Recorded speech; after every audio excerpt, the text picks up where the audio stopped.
Welcome to Handling Advanced with NATS. And it's this little piece of a bigger talk that I'm preparing. Hopefully one day we'll see it at GopherCon. That's the plan. And at least if you can get a good taste of what NATS can do and makes you curious enough to try it and work with it, then I'll say that my mission was accomplished.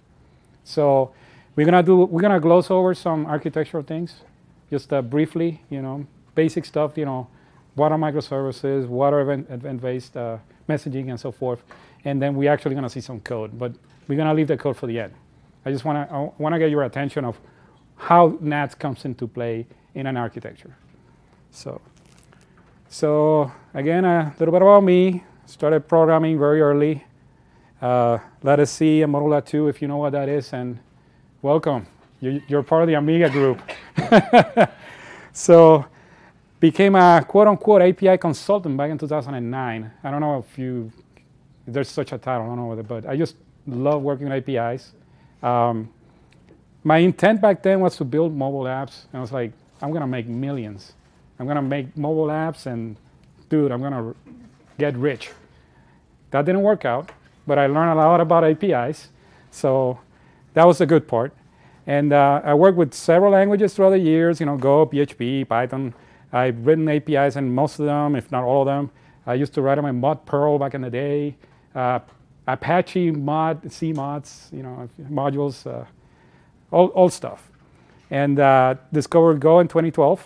And back then the version 1.1 just got released, or 1 just got released, and then 1.1 came a little bit after.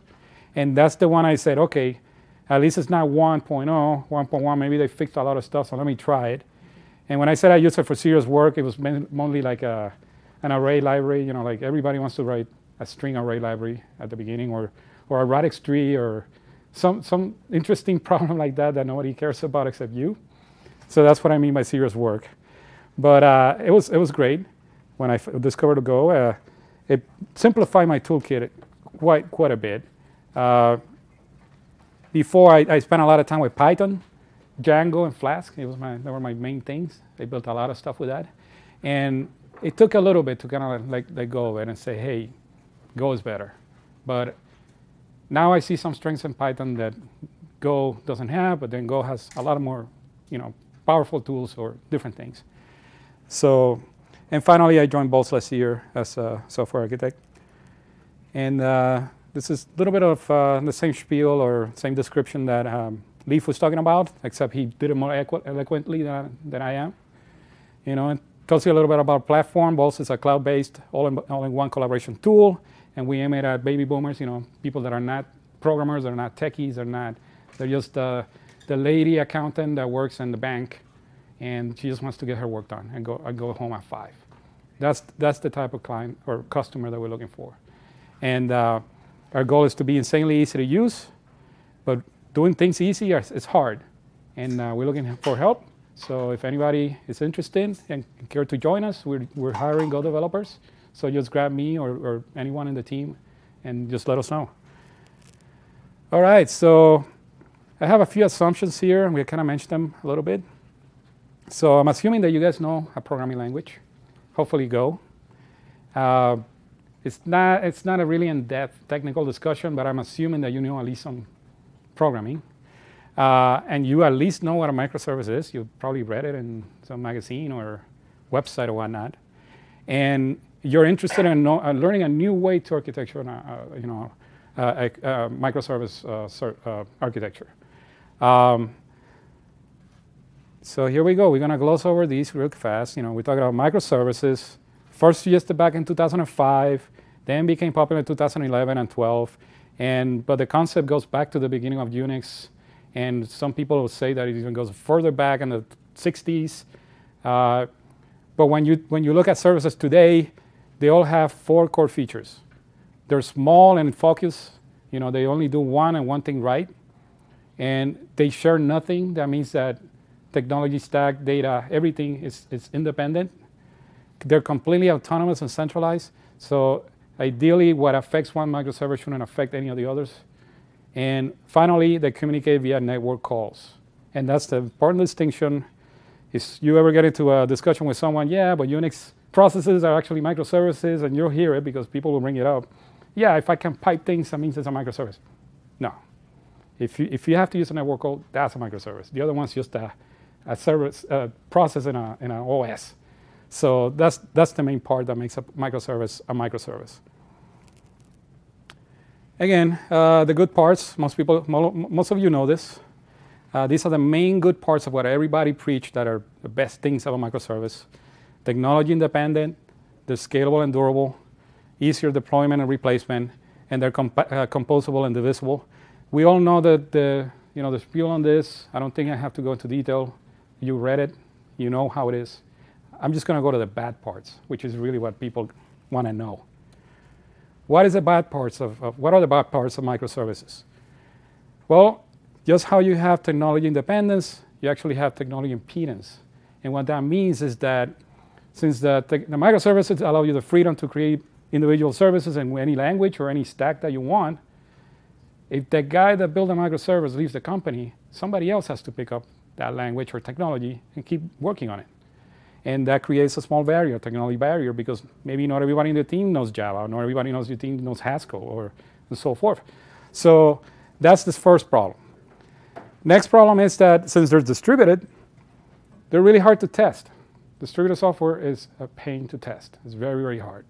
And deployments can be painful too, because if you're deploying a new version that has a feature that the current version doesn't have, you might have to shut down the old version first and then deploy the new version. Or everything has to happen in a sequence. So you have to orchestrate the deployment, and it's not simple. It usually takes a lot of planning and communication. Which brings me to the next one, which is disconnected teams. And I'm talking about people. Since everybody has the freedom in the team to build a microservice, sometimes one guy has a feature, doesn't inform the rest of the team, and then before you know it, we have payloads with extra fields that nobody knows what they do, endpoints that nobody has used but they were built. So it's very important that the team is open and they communicate and they plan together when they're building the architecture. So even though you get all the freedom to build the microservices the way you want, you still want to be, talking about how you're going to build it. And finally, the most important problem in microservices is what is known as distributed failures. Distributed failures is everything that will happen to your architecture using microservices. That means the network will crash. The network will go down. Your processor will crash. The hardware will fail. People will die. And that's what we mentioned here. That is the hardest problem in a microservices architecture, is distributed failures. Nobody can handle them perfectly. There's always a trick. There's always something. There's always a shortcut you have to take in order to manage it. And again, we're doomed. You're doomed, and the sooner you know that you're doomed, the better for you. Now, when you talk about microservices, the poster child or the favorite discussion about microservices is Netflix. Everybody has read the highscalability.com website, which explains how the Netflix platform was built and how they handled 2 billion messages every day on their Edge API, and they only use 500 they use 500 microservices to do all of this, and the system goes down. Everybody knows about Chaos Monkey, probably. You've probably heard of that. It's a service that actually goes and takes down other services so that they can test their stability and their reliability. That was actually rewritten in Go recently. That's a good point. That's great to know. So everybody has heard of this, okay? And this is great. They're awesome. We model a lot of the things that we do in Bolste on Netflix. I think they have a great. I actually met GopherCon. Adrian, I can't forget. I said Crockford, he was there presenting at GopherCon, and he did a great talk about scalability and concurrency.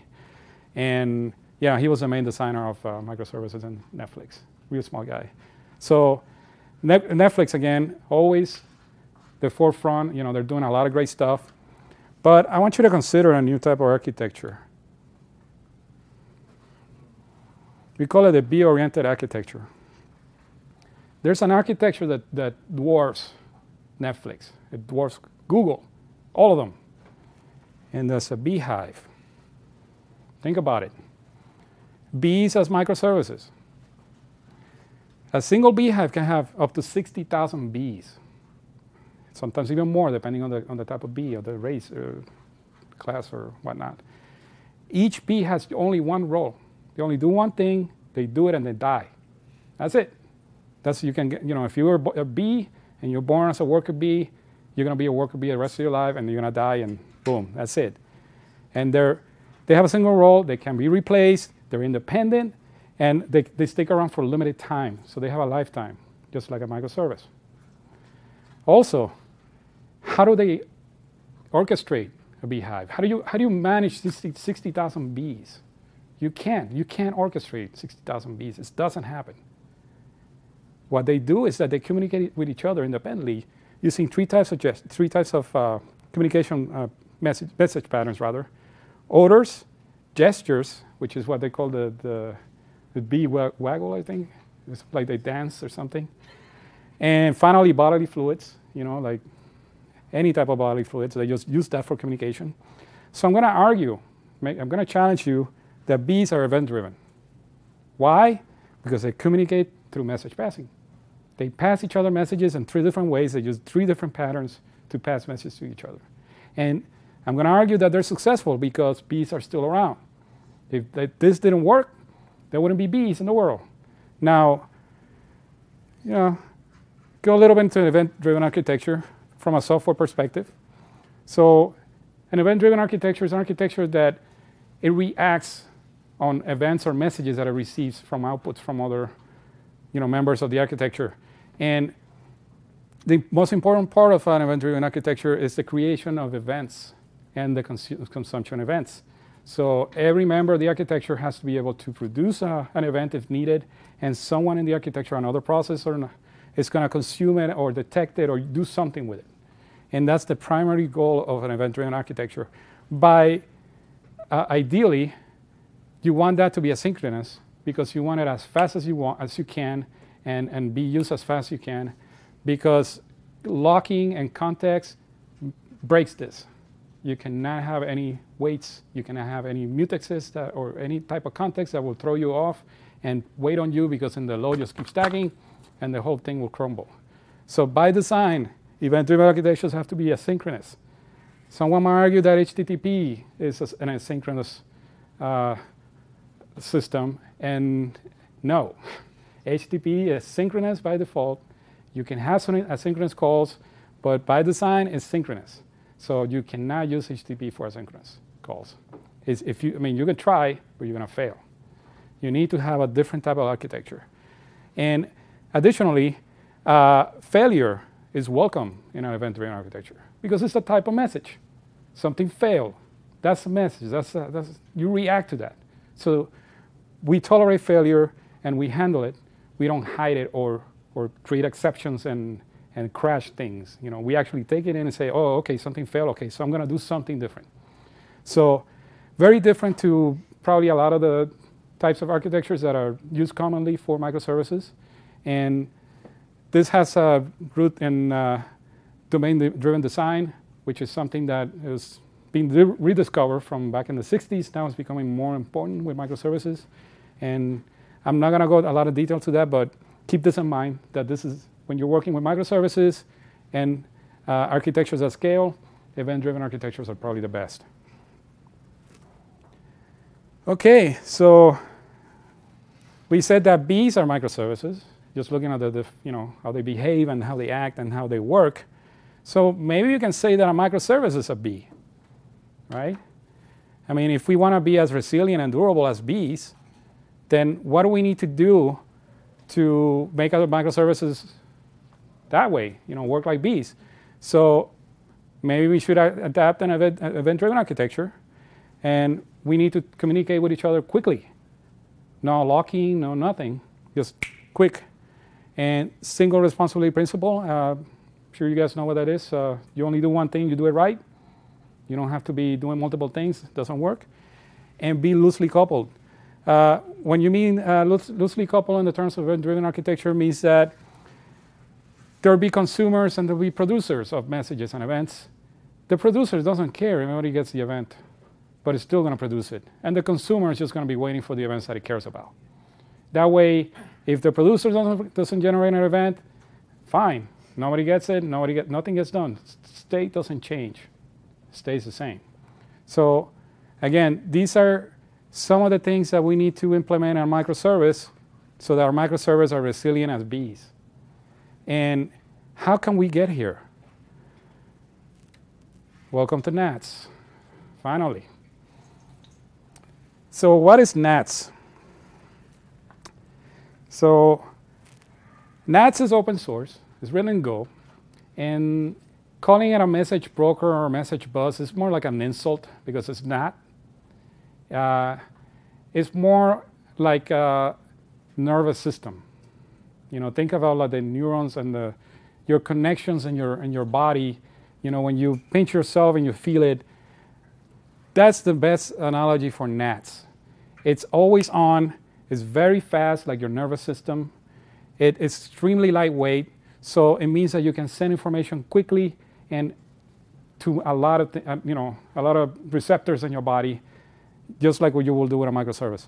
And that's why I call it as almost sentient. And what I mean by that is that it's almost like it knows that there's something that needs to be done before you do.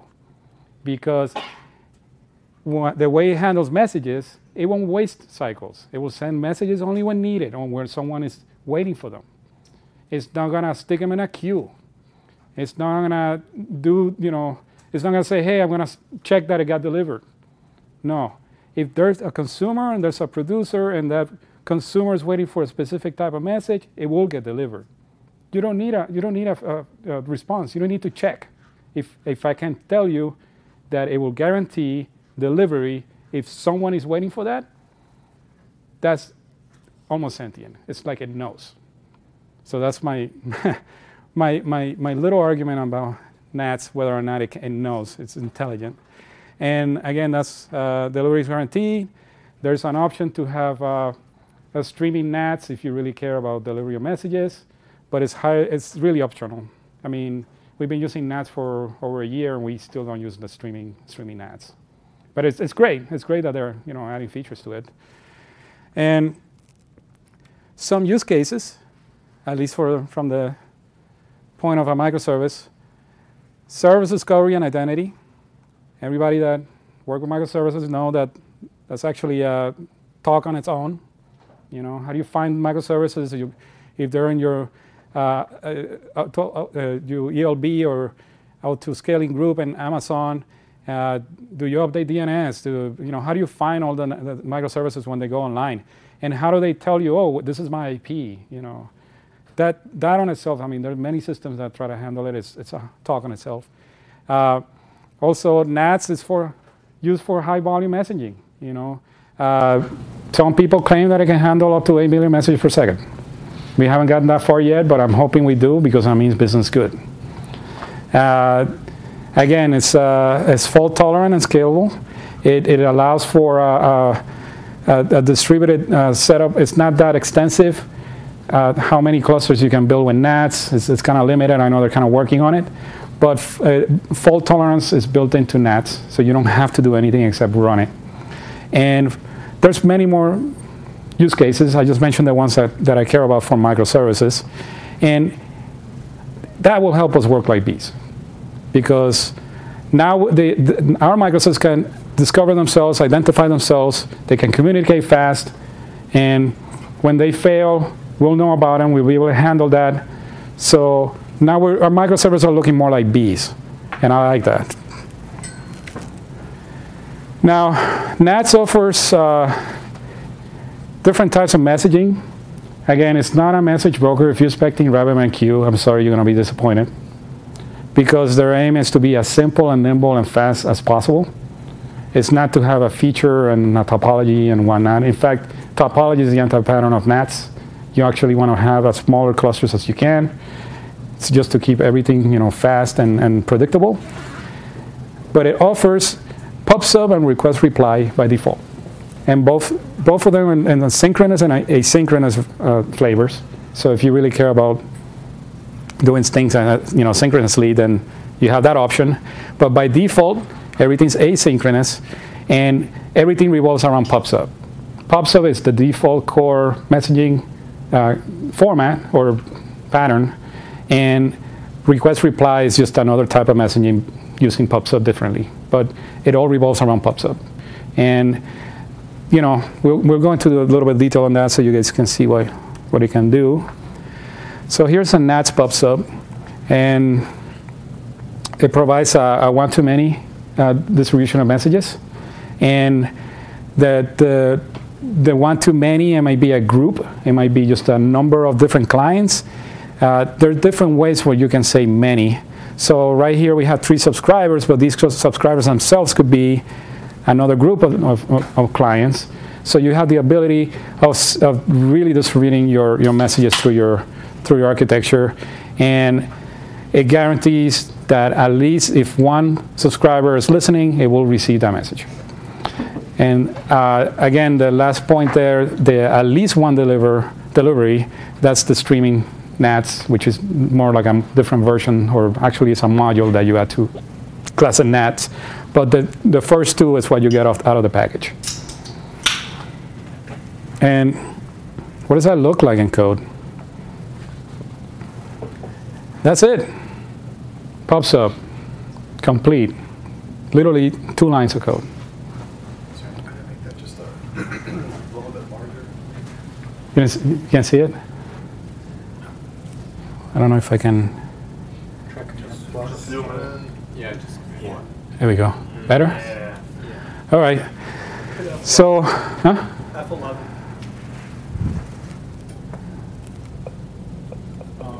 Function F11. All right. No, I don't think that did it. Never mind, yeah. Okay. I'm trying to get it to You guys see it? Can you see it? Okay. So yes, this is how you implement or how you use NATS PubSub. Reality, there's just two calls here. Your subscriber, and you subscribe to a specific type of topic that you want. This particular case, we have a pattern, a matching pattern. So anything that starts with SRV dot will be matched by that topic. So here are some examples of how to publish on that, on that PubSub. See, I have different topics here. One is a status, one's a failure. Nothing to it. I mean, it's very, very simple. The type on data, is that flexible or is it always byte? No, it's a byte. Yeah, you get a byte. Now, that's just for this particular setup. You do have encoders, so you can transmit everything as a JSON, for example, and you can build your own encoders. This is like the bare bones basic PubSub on NATS. And I mean, it's pretty easy. There's not a lot to it because all the complexity is hidden for you by NATS. And we're going to keep talking a little bit about how we can exploit this. And I'm going to give my JavaScript guys a scare.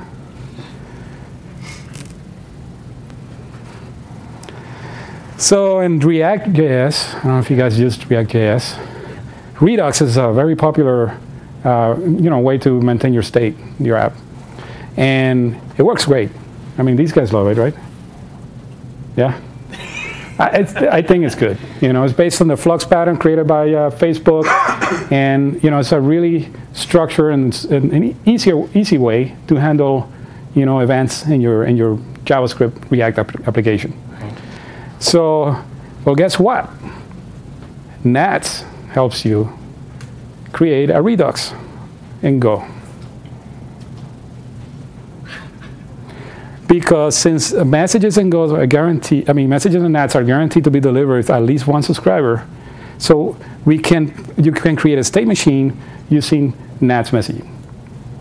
And I'm going to give you an example. Again, this graph right here, it's almost the same one as in Redux. There's nothing to it. There's an event, it triggers an action, changes the state, and that triggers another event. It's exactly the same graph that you will see in Redux, and the same graph that applies to NATS. So with Redux, I'm running it in just JavaScript on the browser. You're talking about In Go. But where? Like on messages on the... Yeah, in the server. So all your clients or all your microservices will communicate in a single flow using a Redux type pattern. Oh. I mean, they didn't invent the term, okay? This has been around for a while. It's called a transducer. Oh, yeah. I don't know if you guys have heard of it. It's a concept's been around from, like, I don't know, the early 80s. And I'm gonna show you what it looks like. It's really simple. This is Redux and Go. Does it look like the code in React? It's the same thing. It looks cleaner than JavaScript. Well, yeah, of course, yes, of course. So you have here, sure, I'm doing a switch instead of, inside a function. Maybe you want to do it a little nicer. Constants. Yeah, but I think you get the message. You can handle all the state that your client has to deal with in one spot. You can replicate this for different domains.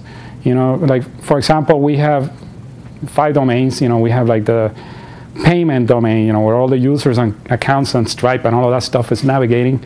We have another one that's just for invitations to the app, and so forth. So the clients that care about things specific to the those messages will implement the state machine and handle those events and update their own state if they're the owners of that information. So do you use this for like a collaborative system?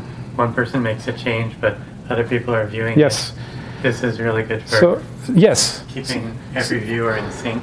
So I'll give you a real world example. And should have put it on a slide, but I didn't think it was going to take too long. But when you're working with your web app, people are going to change their name, their titles, and whatnot, right? Yes. Now the information about customers really belong in their own database, because you're going to have a users or customers database where all that stuff will get stored. You don't want to keep that state floating in the front end service, for example. Right. So we actually create an event when somebody changes their name, Right. and it says, hey, this guy wants to be called this. And the owner of that data, which is another service, will actually do all the data validation and say, okay, yeah, I agree with that. But if it doesn't agree with that, it won't give you an error. It will tell you, no, this is the data that you should be using. So in that case, we can have, I don't know if you want to call it a pure function or a pure method, but ideally, you don't want to propagate failures. Right. Failures are a separate message, but if the owner of the data says, hey, sure, I saw your data, but I don't like that your name is Juan, I'm not going to allow you to make that change. It will send you back the data that you should be using. So at that point, the microservice that handles the front end will just say, okay, I'll give up, I'll just use what you give me. So you can keep having all those that's the key of this type of architecture. Everything goes in a single flow, all in a single flow. If you really want to read about that, we were just talking about that. It's called a melee transducer. This is exactly what, and Redux is, I'm guessing is based on a melee transducer. There's other types of models with transducer. They all do different things. But the simplest model is this. Because you can understand, just visually you can understand it. And even if you have 500, 1,000, doesn't matter how many services you have, you know that everything's going to flow in one direction. And using domain-derived design, you know that only one service is going to own certain type of data. So it doesn't matter if one service changes the state or changes data. The one that owns the data is the one that's going to say yes or no. Okay. And all the other services are supposed to fall through. And that's the real work. We do that right now. We have like the intermediate API that lets you change, your buy and all that good stuff. But at the end of the day, the customer database is the one or the customer service rather, is the one that handles all the customer information. So I'm not going to let some lowly microservice changing my stuff, my customer stuff. So that single flow, we can do that in NATS in a predictable way. Now, it doesn't mean that it's easy, but it's doable. Okay. And it's fault tolerant. It can handle errors. You can turn off and turn on microservices as needed. It doesn't take away the need for testing. You still have to test. But it makes your architecture more resilient to not only change, but also failures. You're missing a store, a variable outside to store the state to be Redux. That's the only thing I see. Okay. Well, ideally, this will probably go and update the store. Yeah. And again, these actions or handlers, whichever you want to call it, they will trigger their own events if, in fact, there's something to be announced. So if the data changes and this particular service or microservice is the owner of that data, then it has the right to say, hey, I changed the data, this is what it is, you guys update. And some microservices will be like, I don't care.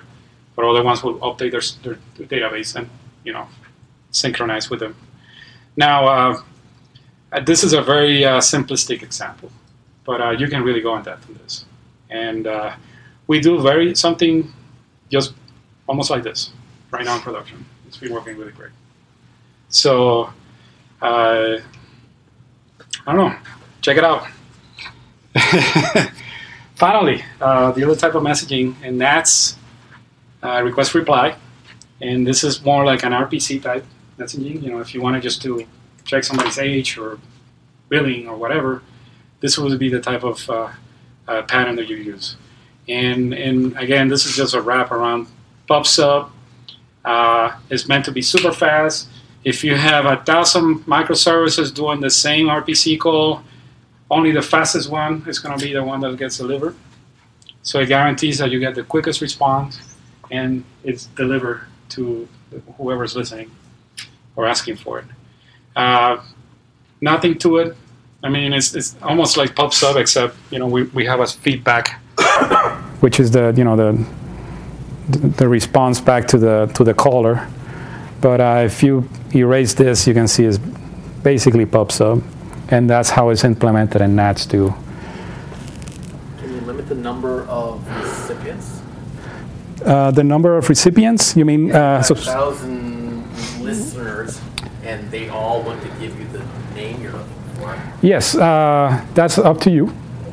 If you only want to have 1,000, 100, whatever. What really matters is who's the one that responds first. So the first. A herd. They're all going to respond. No, yeah, but NATS is smart enough just to accept the one that got first, and then when all the other ones talk, they don't get delivered. They just get in. They go to. Fine, but they're still doing the work.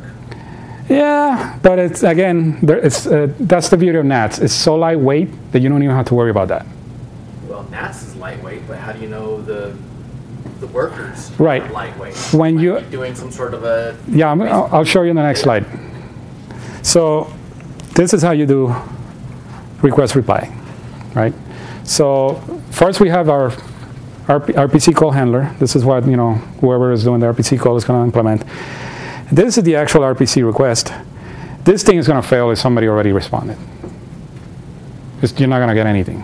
And NATS will know immediately, hey, I already received this right now from someone. There's a time period for it to be valid too. You can play with that. You can say, hey, I want a response within 15 milliseconds. So you can, you can keep in mind your SLAs. You can say, hey, we have some crazy, for example, we were using script, encrypting passwords, and sometimes it just took like a second. It's crazy. And we already worked on the new code and everything, but basically people were, trying to log in, but script is taking forever, and there's very little you can do to make an encrypting function faster, unless you start breaking it into Go routines and whatnot. Chat for another time. But we just needed the first one to encrypt the password and give me back what I needed. You are able to cancel this if you're careful how do you implement it. You can use channels, you can use any other sort of mutexes or anything that you think that will help you cancel that. It's allowed. I mean, it's so simple. You can add anything you want. If you want it to be resilient about overworking the system, you have that ability. You're seeing a whole request reply setup with just 2 functions. So if you go look at I don't remember RabbitMQ at the top of my head, but I know that you still needed to create the,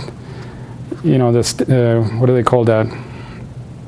You had at least 10 calls you have to do just to get the what is it called, the log. You have to. It's a bunch of steps that you're skipping here, and that's part of what I'm trying to tell you is that using this architecture, all those decisions you can take them by a time basis or just independently. You might have a service that doesn't care whether or not it responds in 50 milliseconds, or even if it cares if it times out. But some you don't.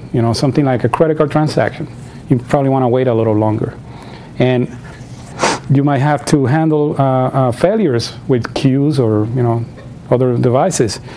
You have all that opportunity to do it by independently by microservice instead of offloading all that stuff to a broker. Credit card's a great example. You only want that transaction to be charged once. Exactly. Multiple providers who can make that transaction. Right. All right. So the client says, "Hey, please charge this credit card." Sticks that message on the wire. It's pub sub. Yep. You really only want one party to handle that message. Some 15. Exactly. 100. Something pub sub. Again, it's if you get the shotgun, you'll shoot yourself in the foot if you're not careful. But something like that, probably will be using some sort of queue, and let some Golang process in the back or a worker queue grab those and do them one by one, because I really want to know if it fails anything. It could be stripe, it could be decline, or it could be. So again, depends on what you're building. You might have to add redundancy systems that you need. You probably wouldn't want to use this anyways. You want to go directly to the server. Sounds like this is primarily useful for what idempotent. Request reply is for simple, quick things that you need. I don't know. Maybe someone has done it. I know there's. I met a guy at GopherCon that were doing something with credit cards, and his problem was scaling. They wanted to have like a cluster of NATS, and the guy giving the talk, was it Derek or I can't remember his name. That talk that you were talking about. He was saying like, you don't do that. That's a 9-type pattern of NATS. You want to have independent clusters doing just what the domain wants to do. You don't want to have a massive NATS cluster. That's what people like to have now, these topologies, and then you have to add proxies and queues for the message brokers, and why? Have you compared this to, say, the Redis pub sub functionality? Looks like it's a bit more. Yeah, well, you do get a lot more with Redis. I mean, I'm not gonna sell you a rabbit. Redis gives you more. Now, which is but just the pub sub. Just the pub sub. Never mind the rest of the key value store. Well, we originally had our real-time chat in Redis, and it was working great. And then we started losing messages for some reason. I don't know if it was just the framework that we were using. I know we went through a couple. We used Redis Go, and then there was another one that came out which was a little bit better. But they say, hey, why don't we just use the NATS cluster? So now we have all the events for the UI in NATS, and then they get sent through WebSocket. So actually now it's the client is sometimes the client has its own context switches, and sometimes we lose a couple of events here and there. But it's because that's just the nature of JavaScript, that it's single-threaded and you can't really push it too hard. It's all Chrome. Could be Chrome, Firefox, I don't know. No, literally, remember? Oh yeah.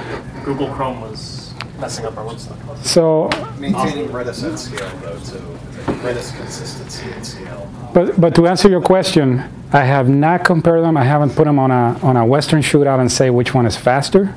I haven't done that. That's a good exercise. I mean, it'd be I've gotten about 30% difference with NATS being just that much faster with the very simple task. All right, drop the mic. I'm done. I have a question about your architecture. You've got somebody validating and updating the canonical data. How do you handle the error messages in that case? Okay, there's different ways. It depends on the situation. Again, if there's not a failure, we just want to update the other services to just remind them, hey, the data you sent me is not the one they don't want. I want you to use this data. Now, if there's a failure, are we talking specifically of this or just PubSub in general? Somebody wants to change the name to 15. Your rules don't allow it. The user really needs an explanation. Yeah. No, we send the failures right to NATS, right through NATS. They'll get the error. I mean, we just encode the error message and just stick it in there. We just send it back. Again, everything, failures, successes, all of that, they're just events at the end of the day. And we have like an import user function. Customers will give us like a list of 1,000 people they want on their account. And guess what? When you go through that CSV, a lot of those are going to have some weird things, like their names are too long or missing the passwords are wrong. So we're going to have a bunch of errors. We count on that. So we just add them into a queue and just send them over. We send them along with the ones that succeeded. We send them the ones that failed. The client, the microservice at the end, will handle those. So again, the customer service only does the customer stuff, only the user stuff. It doesn't really care about the failures unless we want it to care about it. The one that makes the request is the one that should worry about it. So if you're changing your password through the front end using a microservice API and it fails, that service is the one that has to communicate to the user, hey, you can't use 50 characters in your name, So we give that the fail to the microservice that creates a request. They're the ones that handle it because they're the ones that care about it. I hope I answered your question. I think so. Thank you. Great. So any more questions on request reply? Oh, I have a general question on PubSub, what you said before. Yep. I think I heard you say that when you PubSub, it goes to at most one subscriber? Is that, okay. Did I hear that wrong? Because I'm thinking I'm trying to compare that with the Redis model where it goes to every subscriber. Right, so. It does, okay. I think it's just rejected. Yeah, so we have, we have what is called classic NATS. Okay. That doesn't have any message delivery notification or guarantees. And then we have the new streaming NATS, which is the one that is becoming very popular now because a lot of people are working on it. And the classic NATS, which are these two right here, those 2 points really cover classic NATS. So you have the ability in NATS to create a queue where a bunch of different clients can just listen for messages. We didn't see that before. At most one delivery, that's an option. Actually, the option is this one. This is the guarantee. This is not a guarantee. Okay, but if you have at most one delivery, you know whether it got delivered or not, right? Right. We know that. Yeah. That's perfect. It's you charge your credit card. It's a tricky guarantee because basically, if somebody's waiting, if somebody's subscribed to a topic and it's online, we know NATS knows that it's connected. You can count that it's going to get the message. Now whether it failed or not. Yeah, that's not NATS' job. Okay, it will deliver the message whether it crashes on JSON, Marshall, or whatnot. That's another matter. But with this, with at least one delivery, what that means is even if you miss it, you can still get it back later. That's why it's a streaming service. That I didn't want to talk about it on this chat because it will actually take a little longer because we have a completely different patterns that we can do with streaming NATS. So I just stuck with the classic NATS. But to answer your question, these subscribers, NATS have a way to put them together in a queue or what they call an inbox, so they can just receive. Basically, like whoever gets the message first gets to handle it. Okay. So it's a competition, whoever gets it first and who delivers first. And since all the pipes are connected through NATS know, yeah, that guy had it. If you send me something, I don't care because that guy had the right. So I will, invite you to explore the API, the framework. It's really, really easy. I'm just talking about the core basic functionality. But they have synchronous calls, they have message queues. There's umpteen different ways that you can use these same functions, really. They're just wrappers on themselves. All you need to know is that at the core of NATS is pops up. Everything pops up. So let's see what else we got. All right, so I was going to do a demo, but I don't know how we're doing on time. It's 7 or 10 after. 10 after. Okay. You guys want to see a demo? I mean, it comes with NATS. Sure. Okay. Yeah. All right, let me get in there. I didn't come here not to get a demo. Oh. All right, so. Font size.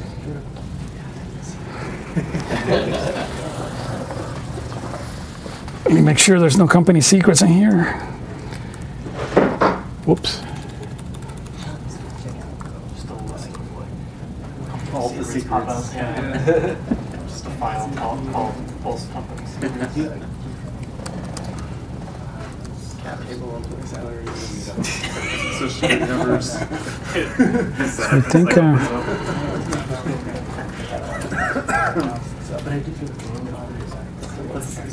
Yeah, I have a NATS working.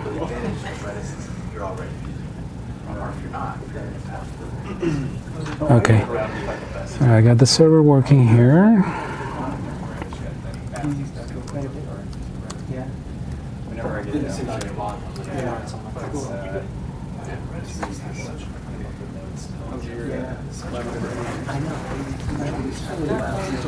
Oh yeah, we're still looking.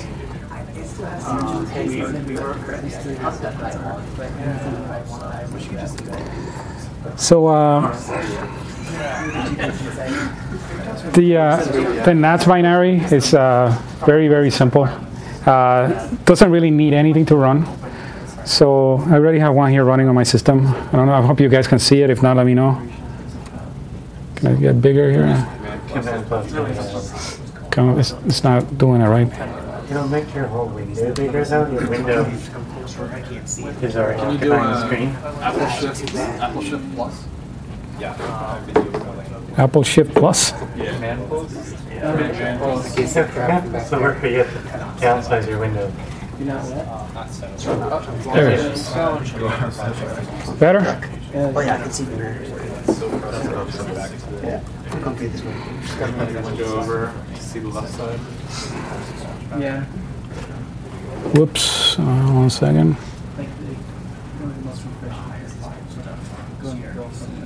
You guys see it? Yeah. Yep. Okay. Yeah. So there's nothing to it. I mean, you can, the binary, this is a server. It just runs. You don't really need anything.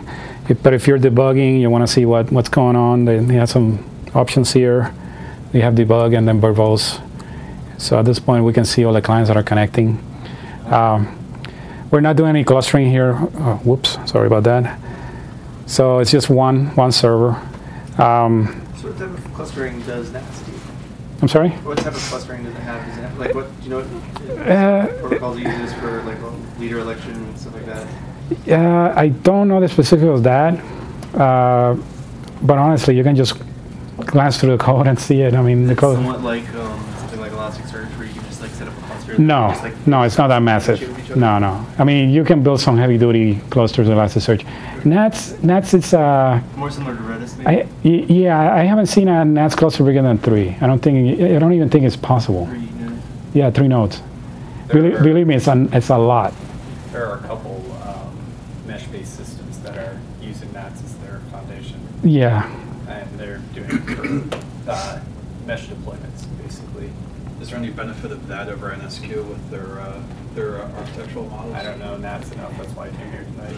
Yeah, the thing about see, what I think is that people get used to their patterns, and they want to bring the old stuff that they think works and whatnot. They want to bring it to the new thing too, and if you get something from my talk today is that orchestration is actually bad for microservices, especially for scalability. You should be thinking more of choreography.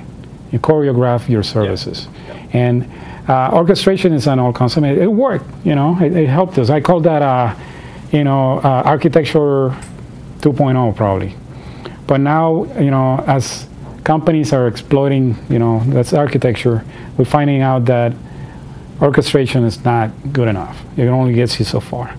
And then you have to deal with new problems. And most of the problems come from message brokers, which is ironic because that's what you use message brokers to help you grow and scale your architecture. So NATS actually was started by a company called Apsera, which I don't know if you guys are familiar. They built cloud configurations. So it's like an AWS type service. They work mostly with Docker, and I believe that now they're starting to work with Rocket too. I don't want to get into the Docker discussion, but we can go on that one too. But yeah, the idea is that they needed a message bus or a way to communicate with all their massive clusters of Dockers and whatever, and they built their own tool. That's where NATS came in. And the guy that wrote it was it Derek Collison? Yeah, I think so. He's the CTO of Apsera, and he wrote NATS used to be a Ruby service, a Ruby server, and back in the day it worked really well. I don't know if you guys used what it was, Sidekick, huh? Event machine. Yeah. How about Sidekick? You guys, anybody use Sidekick?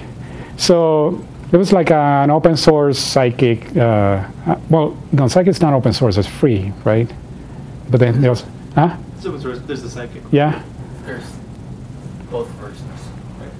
So yeah, NATS started as a kind of like a Sidekick clone type thing where you can kind of like delegate things on your network.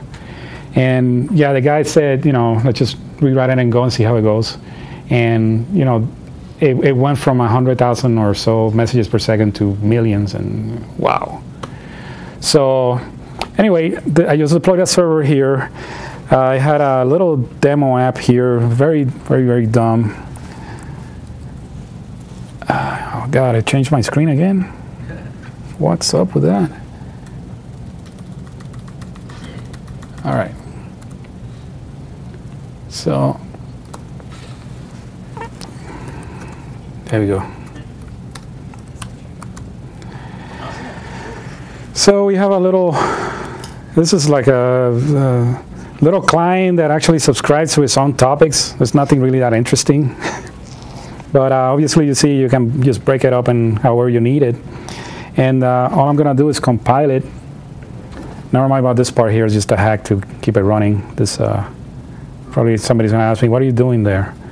That's just it's just a good old trick to keep it running without having to do a lot of crazy stuff. But let's go build it real quick.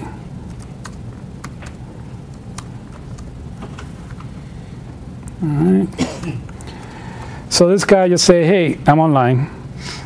Nobody else is listening except NATS. So if we go here, we can see that the client connected. That's client ID 1. Again, all of this is very simple. It's text-based, so you can see everything that's going on. First thing the server does is check, is your connection still going? Okay, so now I'm going to subscribe to an event, and I'm actually publishing to the same event. And just because I'm already a subscriber, that message is going to get delivered, even though it doesn't make sense because it's just me. The service itself is sending us a message. So you can clearly see the payload. So the fact that it's a text-based message protocol is great for debugging. You can see everything that's going on, and you can track things when things are not working. Obviously, if you're sending JSON,